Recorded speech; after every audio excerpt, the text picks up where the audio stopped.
الأشعث الذي لو أقسم على الله لأبره، بطل المقدام لم يتخلف يوما عن غزوة أو مشهد. قتل أكثر من 100 رجل من المبارزين الشجعان في معركة واحدة.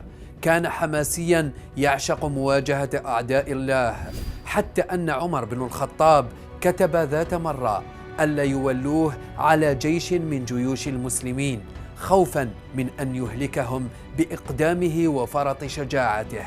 كان مستجاب الدعوة، إنه الصحابي الجليل البراء بن مالك. حينما ارتد كثير من المسلمين بعد وفاة رسول الله صلى الله عليه وسلم في أيام خلافة الصحابي الجليل أبو بكر الصديق رضي الله عنه، قرر أبو بكر أن يقاتلهم، وبعث الجيوش المسلمين بقيادة خالد بن الوليد رضي الله عنه لمحاربة المرتدين في معركة اليمامة. وقف البراء يوم اليمامة وجيوش الإسلام تتهيأ للقتال، وكان الوقت الذي يمر عليه في لحظات التهيؤ للنزال كالسنين الطويلة. فقال خالد بن الوليد للبراء في هذا اليوم العظيم: قم يا براء وقل للمسلمين شيئا. فركب البراء فرسه فحمد الله وأثنى عليه، ثم صاح بأعلى صوته: يا أهل المدينة، لا مدينة لكم اليوم، وإنما هو الله وحده والجنة. بدأ النزال وحمي الوطيس، وبدأت الرؤوس تتساقط. اندفع المرتدون إلى الوراء هاربين، وتحصنوا في حديقة وأغلقوا الباب على أنفسهم، وأخذوا يرمون المسلمين بالنبال. وبعد محاولات حثيثة من المسلمين لاختراق الأبواب بدون جدوى، وهنا على صوت البراء وصاح: يا معشر المسلمين، احملوني وألقوني عليهم في الحديقة، فإما أن أفتح لكم الباب أو أموت شهيدا دون ذلك. فرفعوه حتى ألقي داخل الحديقة، فنزل عليهم كالصاعقة، وتمكن من فتح الباب، وجسمه به 87 جراحة ما بين رمية بسهم أو ضربة بسيف.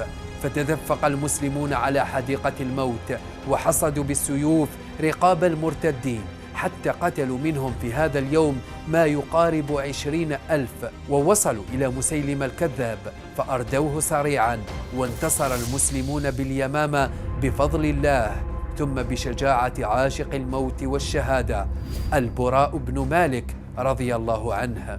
وقيل قتل البراء أكثر من 100 رجل من المبارزين الشجعان. وظل البراء حزينا على ما فاته من الشهادة يوم حديقة الموت، وأقام خالد بن الوليد يداويه شهرا كاملا من جراحه، وبعدها طفق يخوض معركة تلو الأخرى شوقا إلى تحقيق أمنيته الكبرى، حتى كان يوم فتح تستر وقد تحصن الفرس في إحدى القلاع المرتفعة، فحاصرهم المسلمون وأحاطوا بهم. ولما طال الحصار عليهم لجأ الفرس في قتالهم إلى فكرة وحشية دنيئة، فاستعملوا كلاليب مثبتة في أطراف سلاسل محمأة بالنار، يلقون بهذه الكلاليب من حصونهم فتخطف من تنال من المسلمين الذين لا يستطيعون الفكاك منها. وكان مع البراء أخوه أنس بن مالك مع جيش المسلمين يحاصرون هذه الأسوار العالية، ولكن أحد هذه الكلاليب سقط فجأة فتعلق بأنس رضي الله عنه، ولم يستطع أنس أن يخلص نفسه من السلسلة إذ كانت تتوهج لهبا ونارا.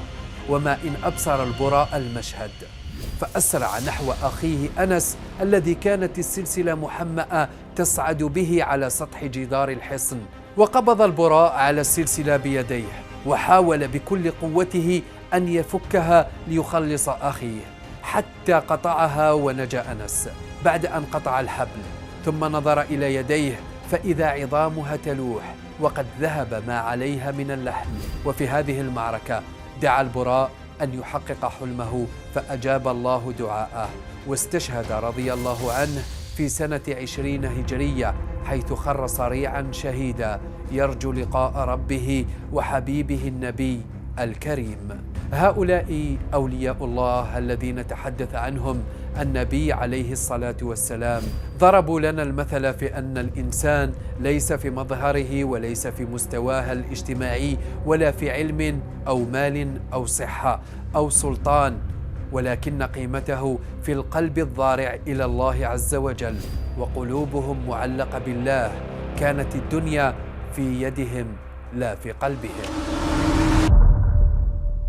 انتظرونا مع رجل آخر من رجال صدقوا وما حققوه من بطولات لا تتبادر إلى مخيلة الأذهان اليوم. السلام عليكم ورحمة الله تعالى وبركاته.